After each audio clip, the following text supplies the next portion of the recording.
Hello dear students, I am Dr. Garima Srivastava from Lal Bahadur Shastri College, Lucknow. Now, we have talked about convergence and divergence in personal management. In this lecture, we are going to study about cross-vergence in personal management. Now, coming on to cross-vergence, before that we should first understand what is convergence and divergence.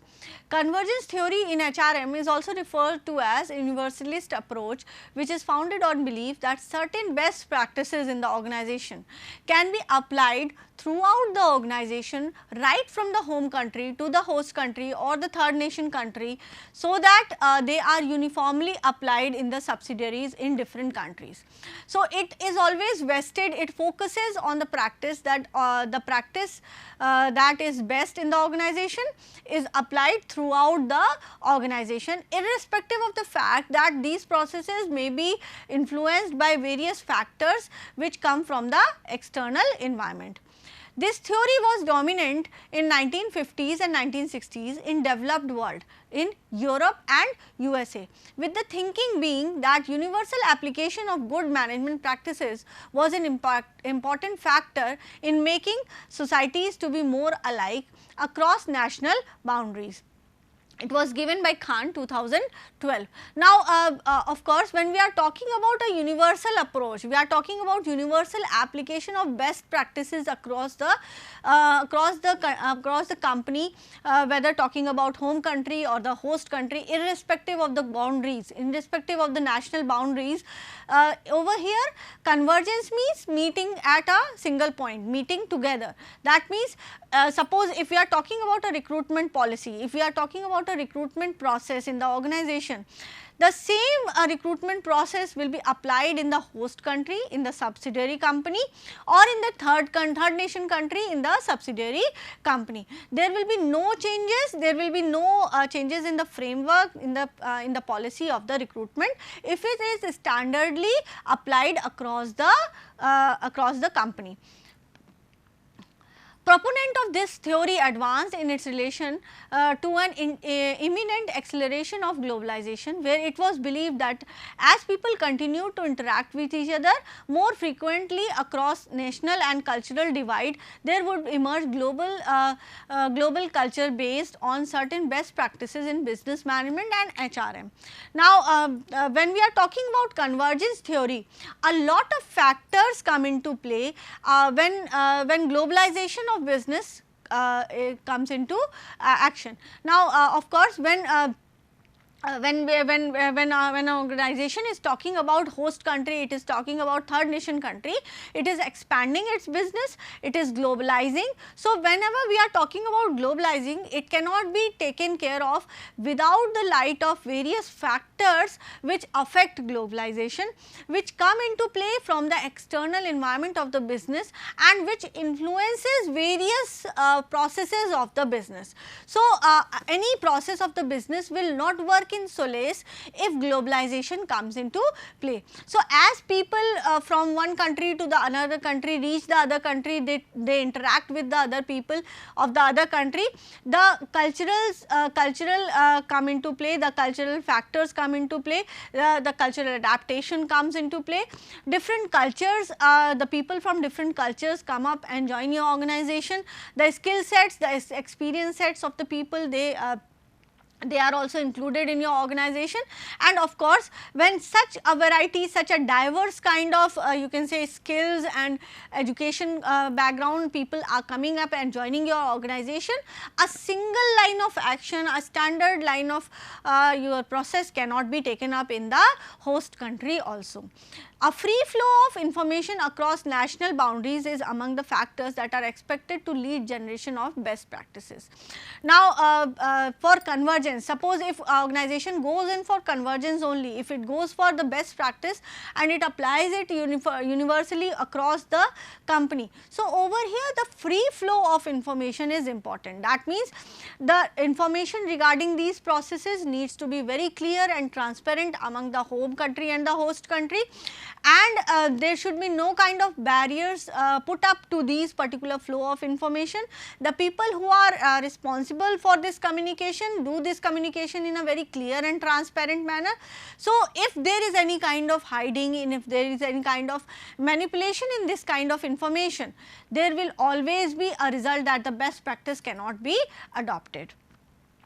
Then comes if you want to adapt these best practices across the different countries as experiment, different systems are weighed against their outcomes and decisions.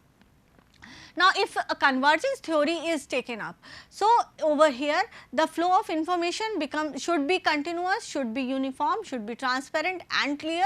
Similarly, the different systems that you are going to uniformly apply from the home country to the host country itself.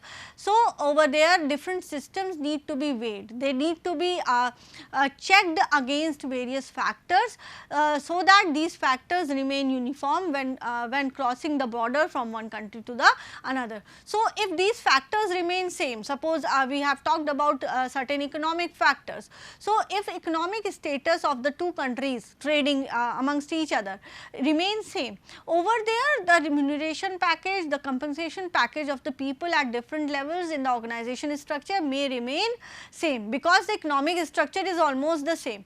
But suppose if there is a change in economic structure, the pocket size are different, the people are not willing to pay that much to the products of the organization.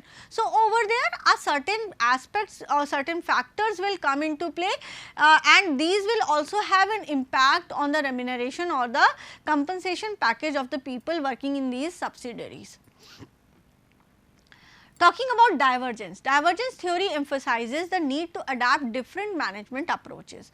Now, when we talk about divergence, it means moving apart, it means taking into consideration all the factors while moving from one country to the another with one process or more than one processes. So, it takes into consideration that whether the same process has to be standardly applied to the host country also, or same process with certain changes in the light of various factors that influence from the external environment are important. So, it adapts different management approaches depending on the circumstances and goals of the organization. It can be explained using two theories. Now, when we talk about divergence, it takes into part the two theories. The first one is the cultural theory and the second is the institutional theory. The cultural theory is the same theory that Hofstede has given through his 6th dimension, where cultural factors come into play and they play a very important they play a very important role influencing the various processes when functioning of organization is talked about in the host country. Now, when we talk about institutional theory, this theory is based on the various driving factors of the organization itself, which may or may not be controlled by the organization. Proponent of divergence theory hold that even though the level of human interaction across the cultures have been on rise, the cultural difference have continued to be significantly different. Now, the proponent of this theory states that the basic difference between the two nations is the difference of their culture. So, whether economic stability is there, whether political stability is there or other kinds of stability factors are there, still cultural difference between the two countries will always exist, and this cultural difference will further bring about significant difference in adoption of various practices across the organization. So, one cannot say that this is the best practice to hire the people in the home country and same practice can be taken up to hire the people in the host country. So, when hiring people for the host country, you may need to bring about certain changes bring about certain flexibilities in the same hiring process, keeping in view, keeping in the light that the people whom you are going to hire, they are from different nations, they are from different cultures with different skills, different backgrounds. So, of course, divergence always takes into consideration different aspects of the processes, and also takes into consideration the aspects which remain uniform, which remain standard throughout the organization.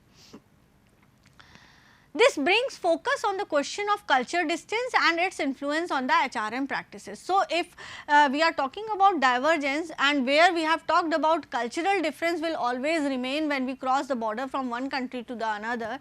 So, this cultural difference will always influence all the kinds of HRM practices, because HRM is directly related to human resources or employees, and these employees are a part of society or the culture of that particular country. So, the cultural gap is the difference between the cultures and the different countries, and they play a very important role in determining that what would be necessary to modify management practices to suit the new culture. So, now once you are moving from the home country to the host country, you are going to face a new culture all at all.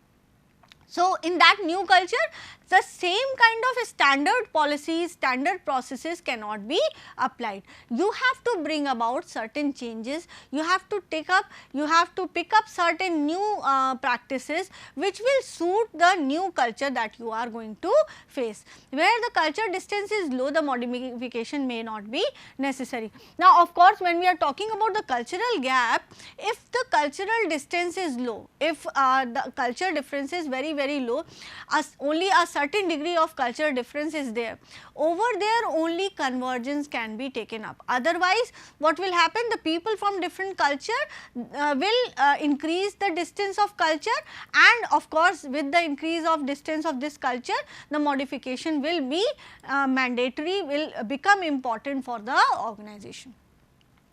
The second factor that promotes the use of divergence approach to HRM is institutionalization structure, where different subsidiaries are autonomous and at liberty to develop their own systems. Now, when we have talked about cultural difference, the second one is institutional theory, which states that the subsidiary needs to operate as an institution in itself, and as an institution, this subsidiary will analyze the various factors which will affect, which will have an influence on the various processes of the organization, and in the light of these factors, in these different factors and their influences on these processes need to be adapted, need to be changed a bit, made flexible a bit, so that they adjust to the cultural change of the host country as well as to the employees of the organization in the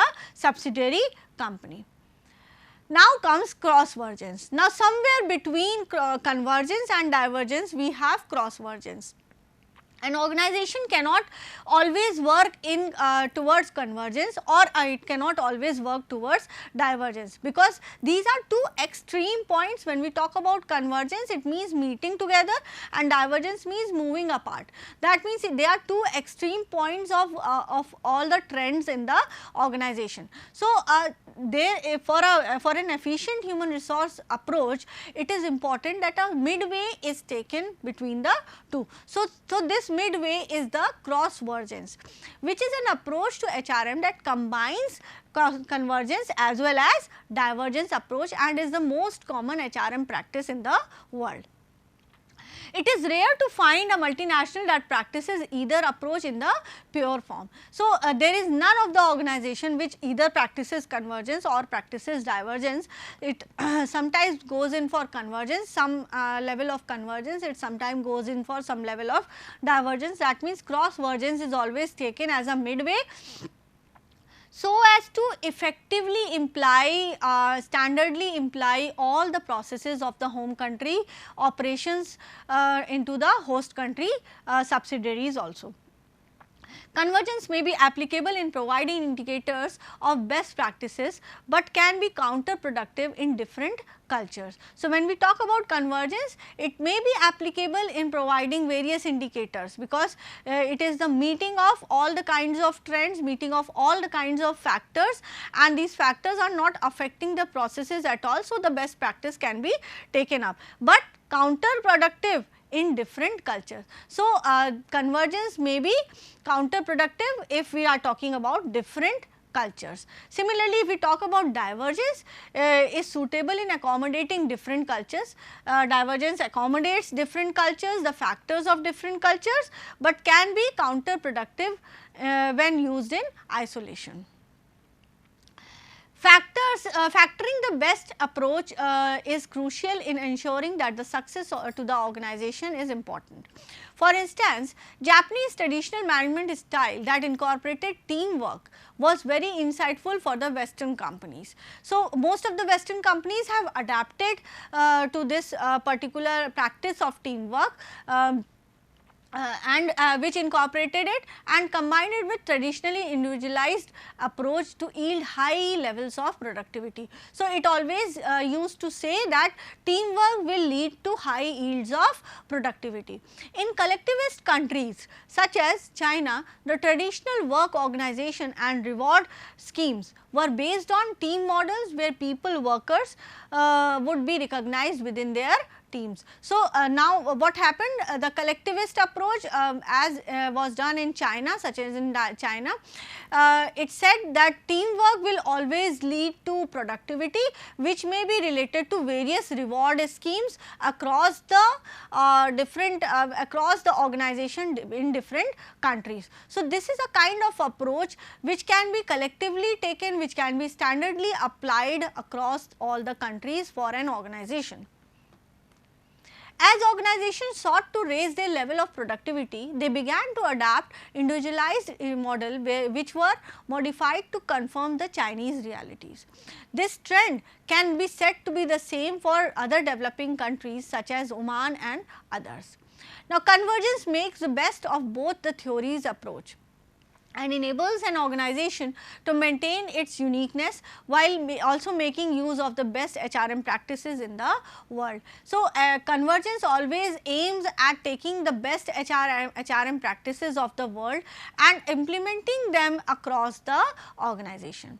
Moreover, what happens, convergence also promotes agility and flexibility in human resource management systems. So, convergence always provides flexibility, while if we move towards divergence, more and more rigidity will be there, because you will need to bring about changes, you will be needing to bring about you will be needing to bring about different changes in the processes according to the factors of changes in the host country. While when we are talking about convergence, only one factor, only one process is applied across the organization. So, there is more and more flexibility.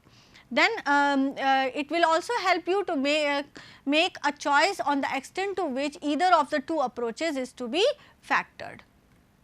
In the designing of the cross-vergence approach, the managers are at liberty to determine to what extent they can be universalist or to what extent they can be divergent. Now, on the designing of the cross-vergence approach, on the decision of the cross-vergence approach, it becomes important for the organization to understand the extent to which you can be universalist or you can be divergent. Now, the extent can be decided by the factors, the outcomes that come from the processes. So, if the processes are continuously analyzed, if the processes that are universally are analyzed and if they are divergently analyzed, then in that case the analysis of these processes and their outcomes and their productivity, or you can say efficiency of these processes, studying of these efficiencies of the processes can help an organization determine whether cross-vergence has to be taken up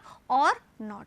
The striking of an optimum balance is crucial in making organizational competitive. So, you have to, you as an organization, as an international human resource management, the optimum balance has to be striked. That means the point at which the convergence and divergence meets. Now, that means till suppose if you are taking up a process, how far the extent to which you can be convergent and the extent to which you have to be divergent. So, the similar process can be taken up in two ways or in two sides, like halfway we can go for convergence and then the last half we can go for divergence. The common trend in regards to approach to HRM is increased emphasis on the strategic importance of human resource management as a potential source of competitive advantage to the organization. This calls for very careful designing of that makes both the practices at the best use. Now, we have certain conclusions related to your convergence and the divergence theory. The main approach to international human resource management is described by divergence and convergence theory. So, we are having cross-vergence theories, but the main approach, the focal approaches are the divergent and convergent theory.